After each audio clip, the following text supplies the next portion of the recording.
Enkosi othandweni yandisukukholwa kwami ngikamandla nokubekezela nemvuselelo ngijulise Nkosi othandweni lakho yandisukukholwa kwami ngipha amandla nokubekezela nemvuselelo.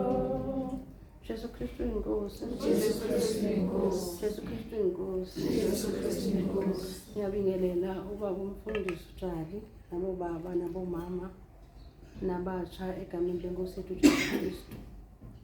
Omi phambi kwenu ngumama Nyathi from eBosberg wabangandazi. Bazalwane kuningi endingakusho mina maqondana noNkulunkulu noJesu Kristu inkosi. Kwinto ebiyenzekile la enkonzweni last week kuthe ngeentatha zaMonday ekuseni kwangathi kunephimbo elikhuluma nami elithi njengoba uSathana ehlulekile la uzoqondana nathi ngabanye. Ngempeleni kwacaca ukuthi ngokuqala Monday hayi bazalwane bethu uSathana uyaqeda ngami bengathi ninguJobe benithi mangiqala ukuzwa le ufike le. Okokuqala nje ungene ulasibon wami ethi mama banikhuphile kwisystem euniversity ngenxa yokuthi ndiyakolota. Ngathi kuye asimkhulu uNkulunkulu sisi. Abona ukuthi uyabona ukuthi lo mama kangizwe ukuthi yithini. Waphuma wayeRomania. Kusuke emveni koko kwafona umakoti ozoshada end of September. Naye engitshela esinye nje isigemegeme endingasazi ukuthi kahle kwenzakalani, kodwa kuthe noma zenzeka lezi zinto kwangathi khona lento ebiyela inhliziyo yami ukuthi ngingakhathazeki.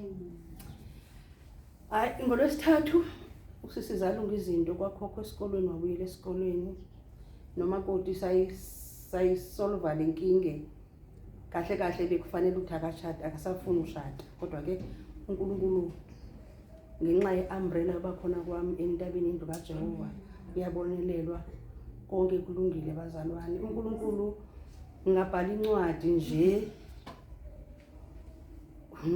bazalwane uvuma kwami uJesu uqala kwami uvuma uJesu kwakungo-2003. Ngiyakhumbula kahle kwakungi-16 zikaJuni angisakhumbuli izwi lalishunyelwa landa nivume khona uJesu. Ngazivuma izono kwakuze kube 3 AM sizivuma izono. Manje angazi ukuthi ngempela uma uNkulunkulu ethi kuJeremiya hamba uye endlini yombumbi, ngempela kuyacaca ukuthi ndangivuma ngekho sendlini yombumbi, ngoba izinto uNkulunkulu angenzela zona bazalwane.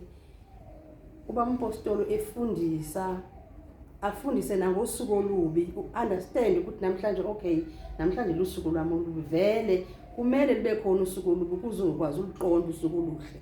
Alikwazi uvele lusuku libe khona usuku oluhle ungahamba mbekubini.